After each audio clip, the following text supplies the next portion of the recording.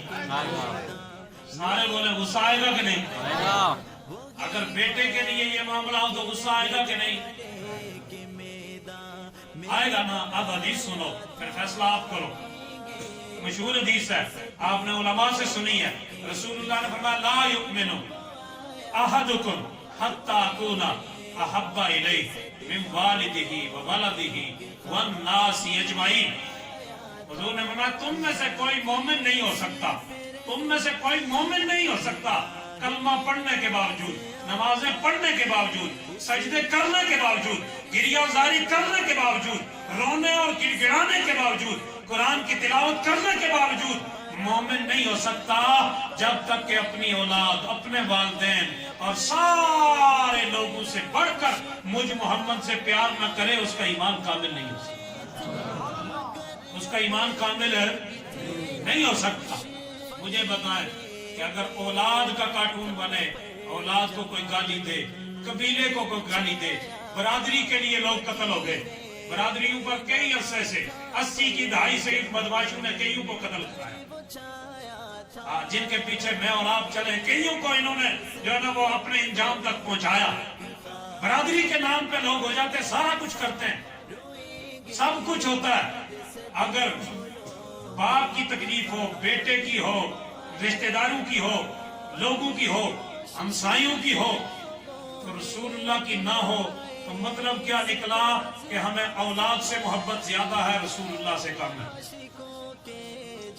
سرکاری سطح پر فرانس نے سرکاری سطح پر رسول اللہ کے خاکے بنائے، حضور کے لیے برے لفظ بولے، 1.5 ارب مسلمان ہیں ہم، 50 لاکھ سے زیادہ میرے اور آپ کے نبی کے خاکے بنائے گئے، کیا اس پر بولنا صرف مولوی کا حق ہے یا ہر کلمہ گو کا ہے جی؟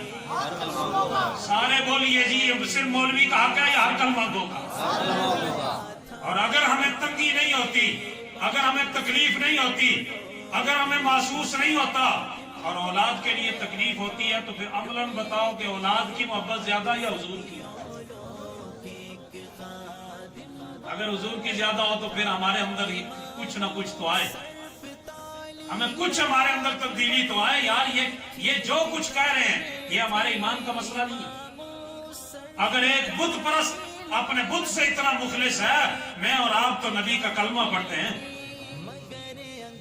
انہوں نے آسیہ کو بھیجا فرانس، ان کو پھر تماچا لگایا فرانس والوں نے، انہوں نے پھر سرکاری سطح پہ حضور کے خاکے بنائے اور بنا کے کہا کہ نہیں اب دیکھو ہم مسلمانوں کے ساتھ یہ کچھ کرتے ہیں۔ اپنے ایمان کی فکر کرو، اپنے ایمان کی، اور اپنے کلمے کے ساتھ ایسے مخلص ہو جاؤ کہ اللہ ہم پر اپنا فضل و کرم فرما دے۔ یہ تب ہوگا جب حضور کی محبت سینے میں ہوگی، اگر محبت نہ ہوگی تو لوگ کہتے ہیں چھوڑو یار یہ تو مولویوں کا مسئلہ ہے، یہ تو مولویوں کا نہیں ہے، یہ ہر کلمہ گو کا مسئلہ ہے۔ اگر رسول اللہ نے فرمایا کہ 50 لاکھ سے زیادہ خاکے میرے بنائے گئے اور پورے کفر نے بنائے، یہود و نصارہ نے بنائے، اور یہاں رہنے والے ایجنٹوں نے ان کی تائید کی، تو کہاں تھا؟ تو اس وقت جواب دینا پڑے گا، اس وقت جواب دینا پڑے گا۔ میں آخر میں آپ کو 2 حدیثیں سناؤں گا، حضور کو اللہ نے قیامت والے دن کتنا اختیار عطا کرنا ہے، اور اس کے بعد پھر دعا کا ٹائم ہو جائے گا۔ حضور سے محبت کرو، میرے نبی سے تو پتھر بھی محبت کرتے تھے، پتھر بھی محبت کرتے تھے، پتھروں سے بھی وہ تو بدتر انسان ہے کہ جس کے سینے میں رسول اللہ کی محبت نہیں ہے۔ حضور نے فرمایا میرے صحابہ مسجد نبوی میں حضور جلوہ گر، حضور نے فرمایا میں میرے صحابہ آج میں تمہیں ایک عجب بات نہ بتاؤں؟ صحابہ نے عرض کی یا رسول اللہ فداک امی و ابی. صحابہ کا یہ جملہ ہوتا تھا. تو کہتے ہیں نہیں نہیں وہ محبت کیسی جی، بس ٹھیک ہے ادھر بھی ٹھیک ادھر بھی ٹھیک ہر سائڈ ٹھیک. صحابہ کی محبت یہ تھی حضور نے کبھی حکم نہیں فرمایا کہ میری تھوک مبارک کو اپنے جسم پہ ملو، لیکن صحابہ کی محبت یہ تھی کہ صحابہ تھوک مبارک کو اپنے جسم پہ ملا کرتے تھے. بیٹے سے باپ کو محبت ہوتی ہے نا، تو بیٹا تھوک دے تو باپ اس کو اپنے جسم پہ نہیں ملتا. دیکھ لو نا صحابہ کی محبت کا عالم کیا. حضور کا نام مبارک اپنے جسم پہ ملتے تھے. حضور وضو فرماتے تو صحابہ ہاتھ نیچے رکھتے تھے. کوئی آپ کو بڑے سے بڑے عالم سے پوچھ لے کہ رسول اللہ نے حکم فرمایا ہو کہ میرے امتیوں میں جب وضو کروں تو میرے وضو کے پانی کو آپ نے اپنے جسم پہ ملنا ہے. حضور نے حکم نہیں فرمایا. یہ صحابہ کی محبت تھی اور قیامت تک آنے والے مسلمانوں کے لیے یہ پیغام تھا کہ ہم اپنے نبی سے ایسی محبت کر کے گئے جس نے حضور سے ایسی محبت کی وہ دنیا آخرت میں جو ہے نا وہ کامیاب ہو گیا. حضور بال مبارک کٹواتے تھے تو صحابہ لے لیتے تھے. حضور نے حکم نہیں فرمایا. صحابہ نے حضور نے فرمایا صحابہ تمہیں عجب بات نہ بتاؤں؟ صحابہ نے عرض کی یا رسول اللہ حکم فرمایا. حضور نے فرمایا میرے صحابہ جب میں مکے میں ہوتا تھا میں نے اعلان نبوت کیا 40 سال کی عمر میں. جب اعلان نبوت کیا میں اپنے حجرہ مبارک سے جب باہر نکلتا میرے گھر کے کونے میں ایک پتھر ہوتا تھا. یہ بخاری شریف کی حدیث ہے. حضور نے فرمایا میرے صحابہ اس پتھر کا ایک عجب عمل ہوتا تھا، ایک عجب معاملہ وہ پتھر کرتا تھا. وہ کیا کرتا تھا؟ صحابہ نے عرض کی حضور نے فرمایا جب بھی میں اس پتھر کے پاس سے گزرتا تو وہ پتھر جھوم کر مجھ پر سلام پڑا کرتا تھا. سبحان اللہ. یہ شان ہے. اس کے اندر دماغ تو نہیں تھا، آنکھیں تو نہیں تھی، کان تو نہیں تھے، بولتا تو نہیں تھا، کچھ بھی نہیں تھا، لیکن وہ بھی پہچانتا تھا یہ محبوب نبی ہے، یہ اللہ کے نبی ہیں. پتہ ہے رسول اللہ نے کیا فرمایا؟ حضور نے فرمایا میرے صحابہ انا عارف آلان.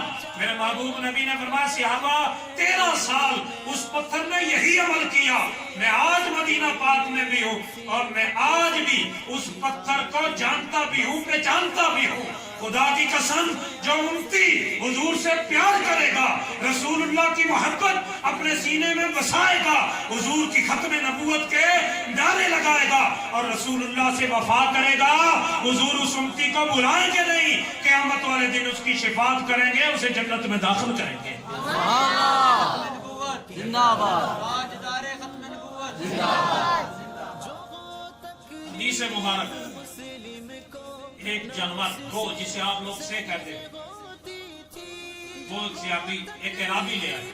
وہ کافر تھے اس وقت، بعد میں مسلمان ہو گئے. وہ لے آئے حضور کے سامنے پھینک دی اور کہنے لگے کہ اگر اس نے کلمہ پڑھا نا، یہ کلمہ پڑھ کے اگر مسلمان ہوگی نا، اس نے کلمہ پڑھا تو میں کلمہ پڑھ کے مسلمان ہو جاؤں گا. حضور کے سامنے جب پھینکی تو حضور نے اشارہ فرمایا.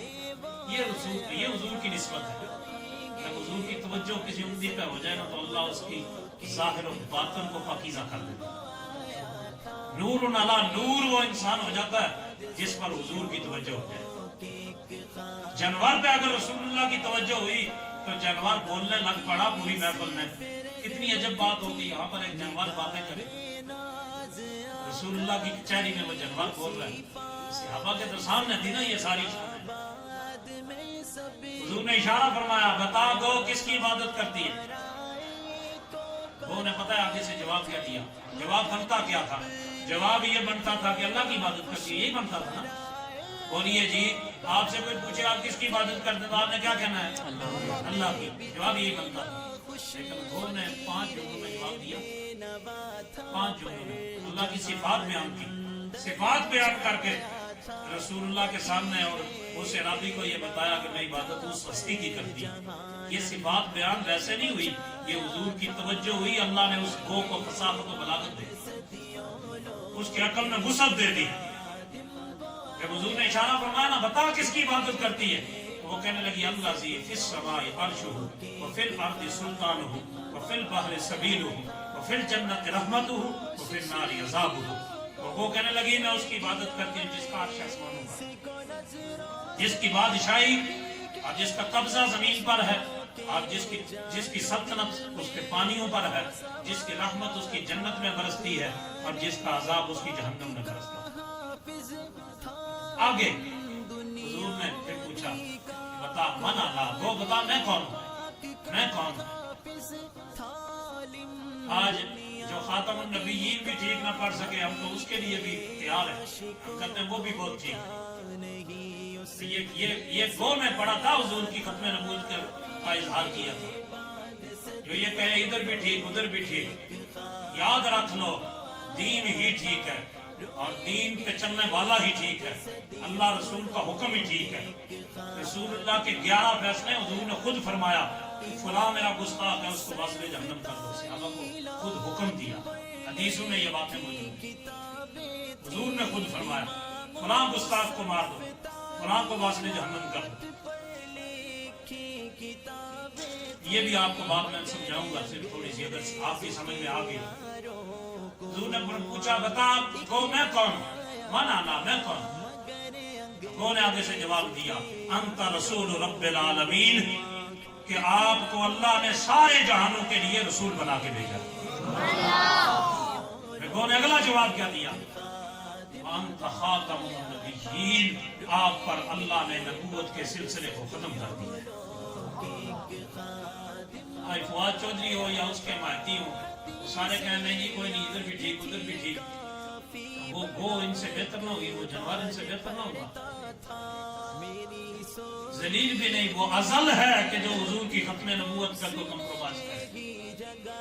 سب سے بڑا کائنات کا ذلیل ہے وہ انسان، رسول اللہ کی ختم نبوت کے لیے اپنی پالیسی کو نرم کر دے، ادھر کی ادھر کرے ادھر کی ادھر کرے۔ 2 جز ہیں کلمے کے، یہ ان سے جو وفا کرے گا وہی ایمان کی حلاوت پائے گا، وہی ایمان کی حقیقت پائے گا، وہی ایمان کی لذت پائے گا، وہی ایمان کی تشنگی پائے گا۔ لا الہ الا اللہ محمد الرسول اللہ، ان دونوں سے جب تک وفا نہ ہو تو ایمان کامل نہیں ہوتا، ایمان کامل نہیں ہوتا۔ جب ان دونوں جزوں سے وفا ہو کہ اللہ کے علاوہ کوئی معبود نہیں اور محمد صلی اللہ علیہ وسلم اللہ کے رسول ہے، جب وفا ہوگی تو اللہ ایمان کی حلاوت عطا کرتا ہے۔ وفا ضروری ہے، حضور سے محبت ضروری ہے، حضور سے پیار ضروری ہے۔ اگر کوئی بڑے سے بڑے گدی نشین ہے نا تو ان کی بھی عزت کس کے صدقے سے ہے جی؟ بولیے کس کے صدقے سے ہے؟ رسول اللہ کے صدقے سے۔ کس کے صدقے سے ہے؟ اور بڑے سے بڑے کوئی غوث اعظم ہے، ان کی بھی عزت کس کے صدقے سے ہے؟ رسول اللہ کے صدقے سے۔ صحابہ کی عزت کس کے صدقے سے ہے؟ حضور کے صدقے سے۔ خلفاء کی عزت، اہل بیت کی عزت کس کے صدقے سے؟ رسول اللہ کے صدقے سے۔ اگر عزتوں کا تاج حضرت آدم علیہ السلام کے سر پہ رکھا گیا تو وہ بھی حضور کے نام کے صدقے سے رکھا گیا۔ یہ تو اللہ کا حکم ہے، یہ تو نص قطعی ہے، یہ قرآن کی اصل دلیل ہے۔ اللہ نے قرآن میں فرمایا وَلِلَّهِ الْعِزَّةُ وَلِرَسُولِهِ وَلِلْمُؤْمِنِينَ وَلَكِنَّ الْمُنَافِقِينَ لَا يَعْلَمُونَ۔ فرمایا ساری عزتوں کا مالک اللہ نے اپنے محبوب نبی کو عطا کی۔ جو ایمان والے حضور سے جڑ گئے اللہ انہیں دنیا آخرت کی عزت عطا کر دے گا، لیکن منافق نہیں جانتے، منافق نہیں جانتے عزت کو دنیا دار کمینہ دے سکتا ہے۔ ان العزت للہ جمیعا، اللہ فرماتا ہے ساری عزتوں کا مالک اللہ۔ ان القوت للہ جمیعا، ساری قوتوں کا مالک اللہ۔ زندہ وہی کرتا ہے، مارتا وہی ہے، عطا وہی کرتا ہے، چھین بھی وہی لیتا ہے، عزت بھی وہی دیتا ہے، ذلت بھی وہی دیتا ہے۔ لیکن کیوں نہ ہم اپنے محبوب نبی سے وفا کریں۔ اب وقت آ گیا، پورا کفر رسول اللہ کی عزت و ناموس پہ یلغار کر رہا ہے۔ پورا کفر ایک پلیٹ فارم پہ کھڑے ہو کے پوری دنیا میں سرکاری سطح پر، سوشل میڈیا پر اور اپنے ٹی وی چینلوں پر حضور کی عزت و ناموس کے خلاف بکواس کر رہا ہے۔ ایمان اپنا بچانا ہے، اگر میں نے تو آپ نے، تو پھر ہمارے لیے ایک ہی در ہے، وہ رسول اللہ کا در ہے، وہ حضور کا در ہے۔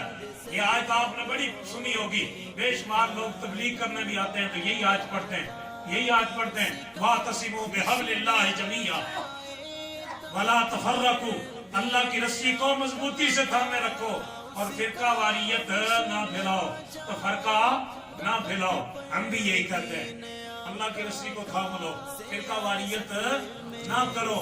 فرقہ واریت سمجھ نہیں ہے یہ بات.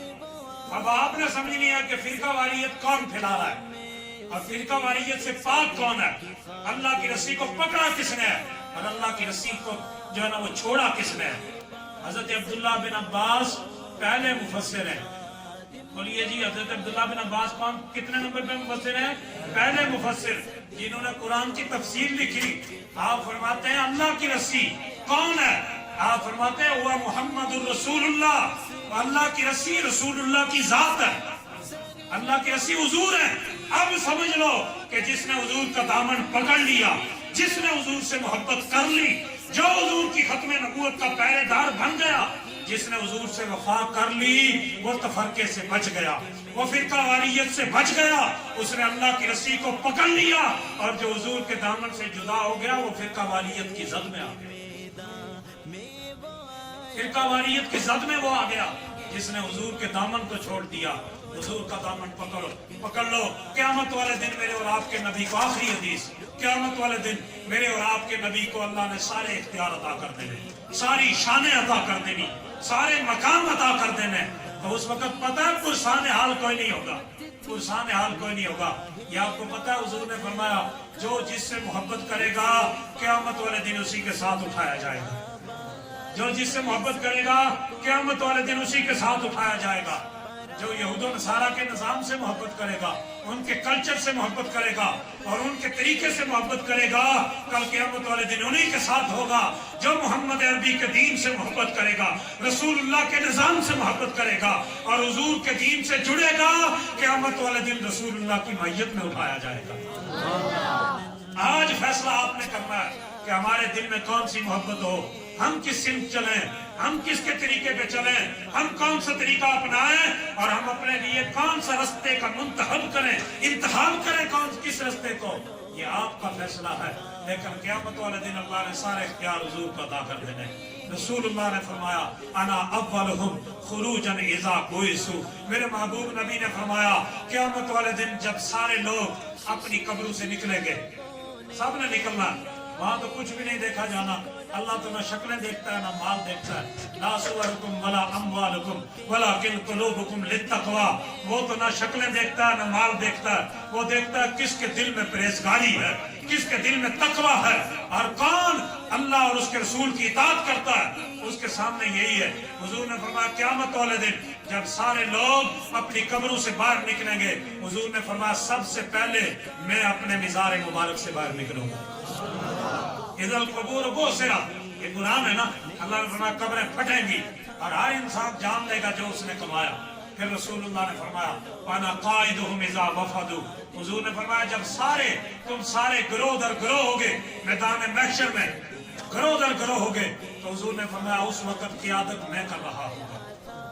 قیامت والے دن قائد کون ہوگا جی, لیڈر کون ہوگا؟ بولیے جی کون ہوگا؟ رسول اللہ ہوں گے.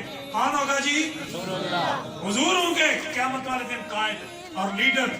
پھر حضور نے فرمایا وانا خطیبہم اذا انصتوا. حضور نے فرمایا جب سارے لوگ خاموش بیٹھے ہوں گے تو قیامت والے دن اللہ کی کچہری میں خطبہ میں دے رہا ہوں. حضور خطیب ہوں گے, حضور خطبہ فرما رہے ہوں گے. کتنی شان ہوگی یار. یہ شان ہے کس کے صدقے؟ یہ ساری شان ہے میرے محبوب, میرے اور آپ کے محبوب نبی کے صدقے. کسی امتی کو یہ شان نہیں ملے گی, سارے امتی ویسے ہی ہوں گے. حضور نے فرمایا میرے صحابہ میں اپنے امتیوں کو پہچان لوں گا. صحابہ نے عرض کی یا رسول اللہ کیسے آپ پہچانیں گے؟ حضور نے فرمایا میرا امتی جو وضو کرتا ہے نا, اس کے وضو والے سارے اعضاء چمک رہے ہوں گے تو میں اسے پہچان لوں گا. یہ کسی امتی کی نشانی نہیں ہوگی, کسی نبی کے کسی امتی کی نشانی نہیں ہوگی. اگر کسی اور کی ہوتی تو حضور یہ نہ فرماتے. رسول اللہ نے فرمایا میرے امتی کی یہ نشانی. تو یہ چمک بھی کس کے صدقے ہے؟ رسول اللہ کے صدقے. یہ چمک کس کے صدقے جی؟ رسول اللہ کے صدقے. اور جب میدان محشر میں ہم ہوں گے اور جب نیکی اور تقوی اور محبت رسول لے کے جائے گا نا, تو نورہم یسعی بین ایدیہم و بایمانہم. اللہ کا نور اس کے ارد گرد چکر لگا رہا ہوگا.